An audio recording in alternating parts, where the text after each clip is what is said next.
আমি নিজে হাঁটু দিয়ে ধরি, একজন বসে রয়েছে, যাইয়া হাঁটুতে হাত দিয়ে কথা বলি, অসুবিধা হয়? কি অসুবিধা? আমি তার হাঁটু দিয়ে যদি এমপি হই, 5 বছর আমার হাঁটু দিতে থাকবে, কি বলেন আপনি? আমি একবার ধরলাম, হ্যাঁ 5 বছর ধরবো, লাভ কার?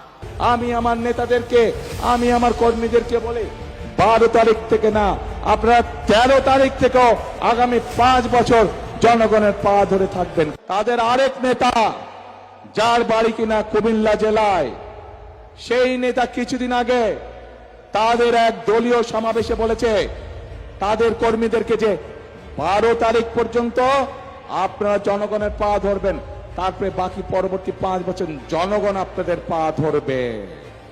আমি নিজে হাঁটু দিয়ে ধরি, একজন বসে রয়েছে, যাইয়া হাঁটুতে হাত দিয়ে কথা বলি, অসুবিধা হয়? কি অসুবিধা?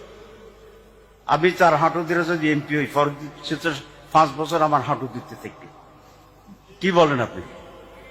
আমি একবার ধরলাম, হ্যাঁ 5 বছর ধরবো, লাভ কার? প্রিয় ভাই বোনেরা, চিন্তা করুন, এই রকম কথা কে বলতে পারে যে 12 তারিখ পর্যন্ত তাদের নেতা কর্মীরা জনগণের পা ধরবে, তাহলে 12 তারিখের পর থেকে জনগণ তাদের পিছে পিছে ঘুরবে, জনগণ তাদের পা ধরবে। এই কথা থেকে প্রমাণিত হয় কি তাদের মেন্টালিটি, কোন পর্যায়ের মানুষ হলে তারা জনগণকে নিয়ে এরকম তুচ্ছ তাচ্ছিল্য কথা তারা বলতে পারে। প্রিয় ভাই বোনেরা, ওই গুপ্ত সংগঠনের নেতা যেমন বলেছে 12 তারিখ পর্যন্ত জনগণের পা ধরতে, আমরা তার উল্টাটা বলি। আমি আমার নেতাদেরকে, আমি আমার কর্মীদেরকে বলি, 12 তারিখ থেকে না, আপনারা 13 তারিখ থেকেও আগামী 5 বছর জনগণের পা ধরে থাকবেন।